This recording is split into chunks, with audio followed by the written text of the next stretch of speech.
ప్రధానమంత్రి డిగ్రీ చదివారా? చదివితే ఆ డిగ్రీ సర్టిఫికెట్ చూపించాలి కదా. వివాదం 9 ఏళ్ల క్రితం ఓ దుమారమే రేపింది. చాలామంది రాజకీయ నాయకులకు ఇది అస్త్రంగా మారింది. వివాదంతో ఆనాటి సెంట్రల్ ఇన్ఫర్మేషన్ కమిషనర్ పదవి కూడా ప్రభావితమైంది. అయితే తాజాగా ఆ వివాదానికి ఢిల్లీ హైకోర్టు ఫుల్ స్టాప్ పెట్టింది. మోడీ డిగ్రీ వివరాలు బహిర్గతం చేయాలని సిఐసి ఆదేశాలు రద్దు చేస్తూ తీర్పిచ్చింది. జస్టిస్ సచిన్ దత్తా ఈ తీర్పిచ్చారు. ప్రధానమంత్రి మోదీ బ్యాచిలర్ డిగ్రీకి సంబంధించిన సమాచారం బహిర్గతం చేయాలని గతంలో సిఐసి ఆదేశించింది. 2016లో ఆర్టీఐ కార్యకర్త నీరజ్ కుమార్ ఢిల్లీ విశ్వవిద్యాలయంలో 1978లో BA పరీక్షల్లో పాల్గొన్న విద్యార్థుల వివరాలు కోరుతూ ఆర్టీఐకి దరఖాస్తు చేశారు. దీంతో వివాదం రాజుకుంది. 1978లో పొలిటికల్ సైన్స్లో BA పట్టా పొందినట్టుగా మోడీ ఎన్నికల అఫిడవిట్లో పేర్కొన్నారు.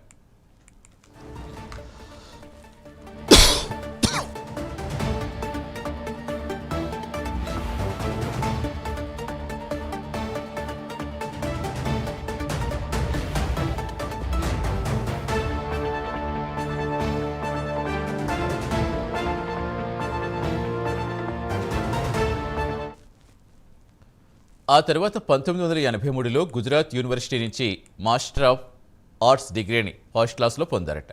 ఎక్స్టర్నల్ డిస్టెన్స్ లెర్నింగ్ విధానంలో MA చేశారు మోదీ. అయితే ఆర్టీఐ యాక్టివిస్ట్ అడిగిన మీదట Delhi university central public information officer ఈ సమాచారం థర్డ్ పార్టీ ఇన్ఫర్మేషన్గా పేర్కొంటూ అది వెల్లడించేందుకు నిరాకరించారు. నీరజ్ ఆ నిర్ణయం సవాల్ చేస్తూ సెంట్రల్ ఇన్ఫర్మేషన్ కమిషన్ CICని అప్రోచ్ అయ్యారు. 2016 డిసెంబర్లో CIC విద్యా రికార్డ్స్, ముఖ్యంగా డిగ్రీలు పబ్లిక్ డొమైన్లో ఉంటాయని వాటిని బహిర్గతం చేయాలని ఆదేశించింది. ఇక 1978 BA రికార్డ్స్, విద్యార్థుల రోల్ నెంబర్లు, పేర్లు, తండ్రి పేర్లు, మార్కులు సహా పరిశీలనకు అనుమతించాలని ఆదేశించింది. అయితే CIC అభిప్రాయంతో ఢిల్లీ విశ్వవిద్యాలయం విభేదించింది.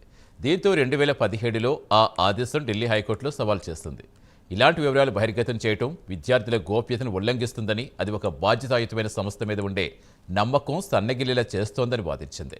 ఢిల్లీ విశ్వవిద్యాలయం తరపున సొలిసిటర్ జనరల్ తుషార్ మెహతా వాదించారు. CIC ఆదేశం చట్టవిరుద్ధమని, అది ఒక సమాచారాన్ని అపరిచితులకు ఇవ్వడమే అని, అందువల్ల దాన్ని రద్దు చేయాలని పేర్కొన్నారు.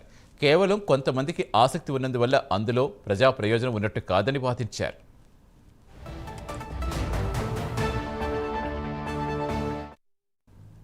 ఇక తాజాగా 2016 నాటి CIC ఆదేశం రద్దు చేస్తూ ఢిల్లీ హైకోర్టు తీర్పు ఇచ్చింది. 1978 BA విద్యార్థుల అందరి పేర్లు, వారి రోల్ నెంబర్స్, మార్కుల వివరాలు బహిర్గతం చేయడం గోప్యతా హక్కుల ఉల్లంఘన కిందకే వస్తుందని కోర్టు అంగీకరించింది. ఆర్టీఐ చట్టం ప్రకారం ఇలాంటి సమాచారం వ్యక్తిగతమైనదిగా పరిగణించబడుతుందని, ప్రజా ఆసక్తిని బలవంతంగా ఆపాదిస్తే ఆ ప్రైవసీకి భంగం కలుగుతుందని అభిప్రాయపడింది. అందువల్ల వివరాలు బహిర్గతం చేయకూడదని నొక్కి చెప్పింది. మరోవైపు 2023లో గుజరాత్ హైకోర్టు కూడా ఇదే విధమైన ఆదేశం ఇవ్వటం గమనించాలంటున్నారు న్యాయ నిపుణులు.